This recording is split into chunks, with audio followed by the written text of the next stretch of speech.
Halo bro, ketemu lagi dengan gua Carlo. Di video gua kali ini gua akan bahas 5 tips untuk memilih sepeda gunung untuk pemula.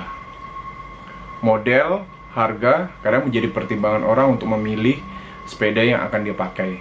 Padahal model yang bagus, harga yang mahal belum tentu cocok untuk kita gunakan bersepeda. Apa saja tipsnya? Saksikan terus video gua.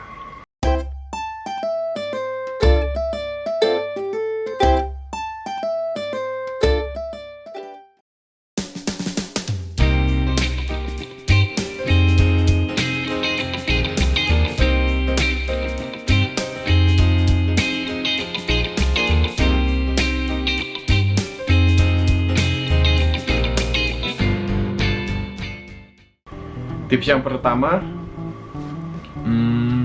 jujur pada diri sendiri.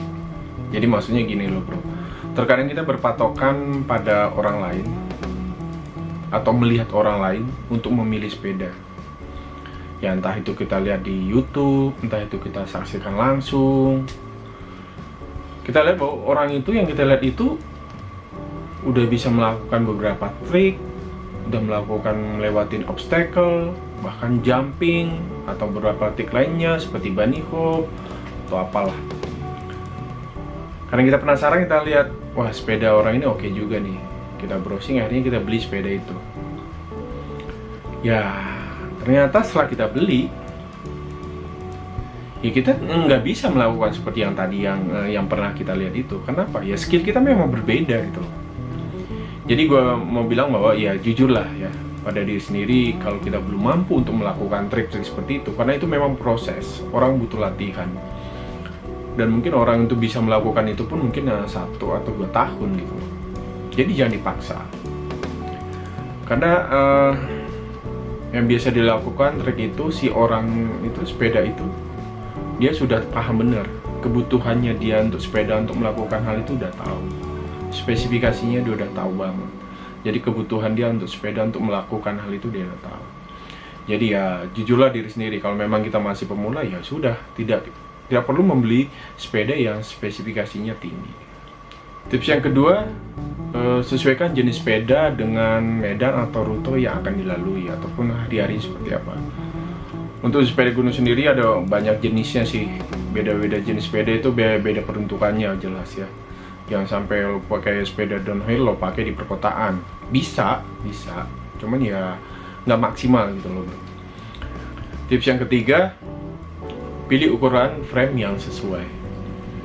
Kalau ingin tahu ukuran frame yang tepat, menurut gue sih cek dulu tinggi badan, baru setelah itu cek panjang insem dengan mengambil ukuran dari ujung kaki sampai selangkangan. Nah agak bingung sih nantinya kalau yang pemula apakah pas, apakah tepat. Tapi saran gua dicoba. Jadi maksudnya memang harus dicoba. Belum tentu dengan kita tinggi kita sama dengan si A atau si B, dia menggunakan ukuran M yang menganggap oh iya kita juga ukuran M pasti pas. Belum tentu. Jadi memang harus dicoba apakah dengan ukuran itu, size itu kita nyaman. Jadi ukuran frame ini harus dicoba agar memang ketika kita kendaraan bisa merasakan oh iya kita nyaman. Tips yang keempat itu sesuaikan budget. Penting banget ini. Untuk menentukan sepeda gunung yang tepat, budget juga menjadi poin penting yang harus lo pertimbangkan secara matang. Dalam hal ini lo harus bijak nih memilih antara spesifikasi terbaik atau memang ideal. Biasanya spesifikasi yang terbaik itu pasti dengan harga mahal, tetapi tidak selalu sesuai kebutuhan kita juga gitu loh. Apalagi jika lo masih sekedar hobi ya, bukan menjadi profesional gitu. Nah, ada baiknya nggak usah beli dulu yang mahal. Ya kalau memang nanti lo udah pakai, bisa istilahnya naik kelas. Nah itu boleh, lo udah tahu komponen sepeda itu seperti apa, boleh. Tips yang kelima bro. Oke, tips kelima ini lihat dan tes. Jadi kenapa lihat dan tes? seperti beli mobil, biasanya kan juga ada tuh test drive. Dan biasanya kalau lihat hanya di website, lihat video, lihat gambar, aslinya belum tentu gitu seindah atau sebagus yang lo lihat di website ataupun di gambar itu. Tapi ada juga sebaliknya, gue pernah ngalamin. Gue lihat di dalam videonya, dalam fotonya kok biasa banget, tapi gitulah aslinya, oh keren ternyata. Nah maksud gue gini, setelah lo tadi putusin, lo mau ngambil mau tipe jenis sepeda apa? XC misalnya. Nah XC ini kan juga ada banyak merek-merek sepeda di Indonesia lah. Biasa di dalam websitenya itu udah ada tipe kategori XC. Tipe kategori XC, size-nya apa? Lo tentukan budgetnya. Nah saran gua, ambil 2 atau 3 dari masing-masing merek, misalnya Polygon 3 atau 2 aja deh, jangan banyak, 2 atau United 2, Trail 2.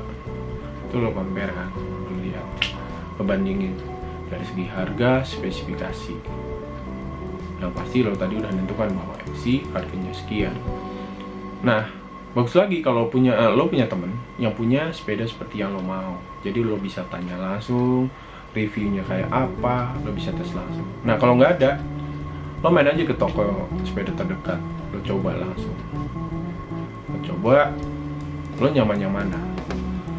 Jadi biar hati lo seneng nih, sepeda itu seneng, berarti seneng, olahraga seneng, jadi badan sehat, pikiran juga sehat. Jangan nanti lo beli sepeda akhirnya nyesel, aduh ini nggak nyaman nih di gua gitu kan. Gitu.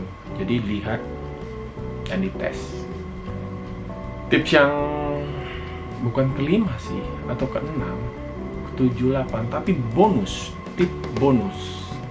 Jadi gini, ini berdasarkan pengalaman pribadi gue namanya tips ini adalah nikmati proses. Jadi gini, kalau sudah punya sepeda, misalnya tadi lo udah beli, ya pasti pengen dong bersepeda. Beda dengan teman-teman, ada komunitas, diajak ke mana, goes bareng, oke. Dan ketika lo lihat sepeda orang lain, oh sudah upgrade A, upgrade B, upgrade C, akhirnya lo bilang, ah sepeda gue ini mau pengen upgrade aja deh. Stop, jangan dulu. Jadi gini, kalau lo mau upgrade lah sesuai dengan kebutuhan. Terutama bagian yang lo upgrade itu adalah ketika lo pakai, lo ada yang merasa tidak nyaman. Contohnya seperti gue biasanya akan upgrade sepeda gue di bagian stem sama stang. Kenapa? Biasanya kalau memang dia beberapa sepeda itu bawaannya stemnya panjang, terus stangnya tuh lebar 780 gitu ya. Jadi agak maju ke depan dan lebar. Nah ini kan buat pegel di atas, pegel gelangan, itu nggak nyaman. Itu yang pertama di upgrade. Jadi misalnya sebenarnya nggak terlalu mahal, stem itu banyak yang murah-murah yang pendek lah. Terus ganti stem. Stang ini kalau pengen nggak mau beli atau memang race-nya udah cukup, potong aja 1 atau 2 cm masing-masing, disesuaikan. Setelah itu dirasain, pakai dulu. Kalau udah nyaman, udah.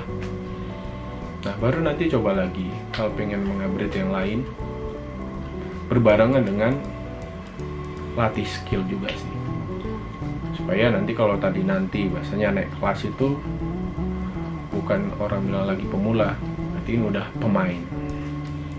Oke bro, itu tadi dia 5 tips untuk memilih sepeda gunung untuk pemula. Gua Carlo cabut, jangan lupa subscribe, dan jika video ini bermanfaat silahkan like dan share. Jika ada tips ataupun pertanyaan silahkan ketik di kolom komentar. Sampai jumpa di video gue berikutnya. Gua Carlo, ciao.